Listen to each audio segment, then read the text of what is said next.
So in today's video, I will be telling you about the cost of living in North Cyprus. Maybe you should pull the fucking trigger.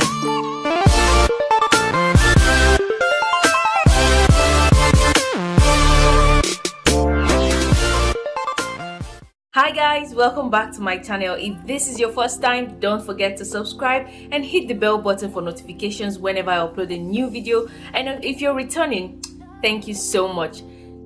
So if you're following me, you will know that I made a video on living in Cyprus, but I've gotten more questions about cost of living, so I decided to break it down in details about cost of living in Cyprus. So basically, living in Cyprus, I went through so many general perspective of living as an international student, but today I'll just be I'll take it in details. So first we'll be talking about tuition. So tuition fees in Cyprus is way affordable, more affordable than other parts of the country.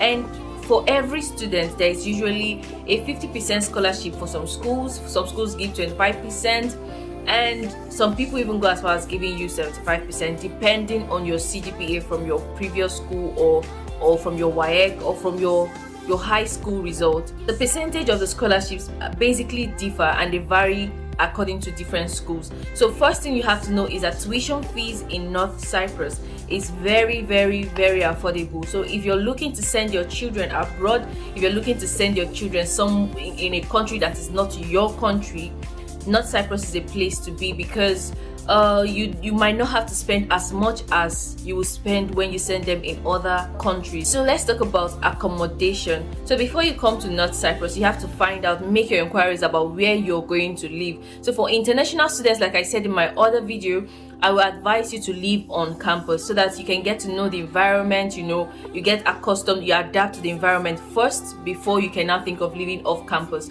So in different parts of North Cyprus, the value or the currency that they charge for accommodations differ. Some charge in Turkish lira, some charge in sterling pounds. It differs. So where the city I'm staying in, they charge in Turkish lira, and some landlords also charge in pounds. And this money they charge per year. It's rare to find a place that will charge you per month in North Cyprus. Very rare. And if you find the place, they might tell you to pay 3 months upfront or maybe 6 months upfront. Then afterwards you can start paying per month. Per year payment in North Cyprus can vary, but you can start from 10,000 Turkish lira if you're looking for an accommodation. From 10,000 Turkish lira, 15,000 Turkish lira, 17,000 Turkish lira, 25, 30, depending on the kind of house you're looking for, depending on the kind of lifestyle, depending on the kind of place you want to live. You can find studio apartments for 9,000 Turkish lira. You can find studio apartments for 10,000 Turkish lira. It all varies, and these houses vary according to their luxurious nature. You get? So you don't have to live above your means. You can just maybe rent a 15,000 Turkish lira apartment and share it with some friends, and you people will split the money. Maybe if you guys are 5, you can split it 3,000. If you guys are 2, you can split it 7,000, depending whether it's a 3-bedroom apartment or a 2-bedroom apartment. So it's solely dependent on you. Next, I'll be telling you about feeding in Cyprus. So some people actually do bulk buying. They buy their food in bulk and last them for a month or 2 months. And some people just decide to do eat out. Some people decide to cook for themselves. It's solely dependent on you. So basically, when we do bulk buying, like in my house, we buy stuff together. So when we do monthly bulk buying in my house, we spend 300 TL to 400 TL to buy, let's say, a bag of rice, maybe a quarter bag of beans, which will last us a longer time because we prefer to cook and we rarely eat out. So if you're cooking for yourself and if you're buying in bulk, you might end up saving more than someone who buys on a daily from the stores or someone who does eat out. So I will advise, because our backgrounds are different and it's relatable to you how you wish to feed yourself in North Cyprus. Some people who work in some places and they eat at the restaurant and they might not have a need to cook at home or spend so much. So it's solely dependent on you as an individual. So thinking of feeding in Cyprus, so just budget about, let's say, 300 to 400 Turkish lira for bulk buying, but for daily buying you're going to spend so much more, because all those things you're buying in small quantity, if you buy them together it's going to cost less. So I will advise to live on a budget and buy in bulk. So another thing you're going to be thinking about in terms of living in Cyprus, or the cost of living in Cyprus, is your transportation. So basically there are various ways of transporting yourself. If you're living in Famagusta, we barely have public transport, but we have taxis and we have school buses. The school buses are free for students, and the taxis cost like 20 Turkish lira for the shortest distance possible. But if you're going a farther journey, it might be 25, it might be 30 TL. As at 2019 that I'm making this video, the minimum that we pay for taxi, the shortest possible distance, is 20 Turkish lira.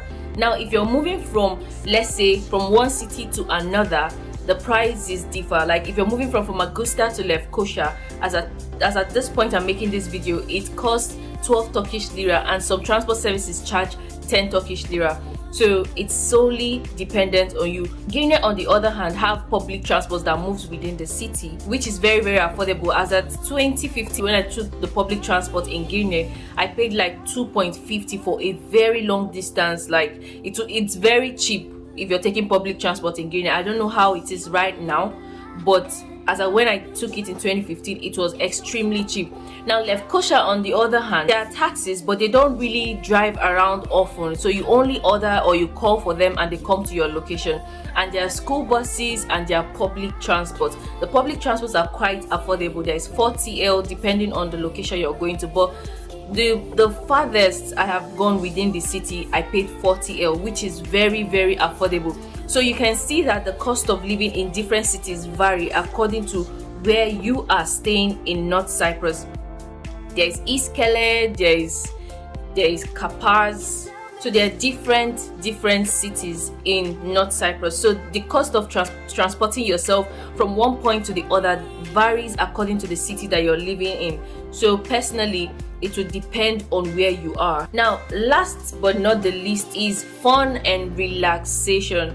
So basically, North Cyprus is not a place with so much fun related stuff. You're either going to see historic places, or you're going to do one outdoor game or another, which you might just run out of options of what to do. You can go bowling, you can go karting, but the options of going to places to have fun, we don't really have so much in North Cyprus to go. Like if you're in South Cyprus, you can have stuff like going skydiving or parachuting, you know, all those kind of fun stuff. But in North Cyprus, not so much. You can just go boat cruising. It's not so much. It's not just so much. So basically, having fun in North Cyprus there's limitations there, but there are still options for you to have fun and relax with friends over the weekend or so. You know, some decide to go clubbing over the weekend, dependent on you as an individual. So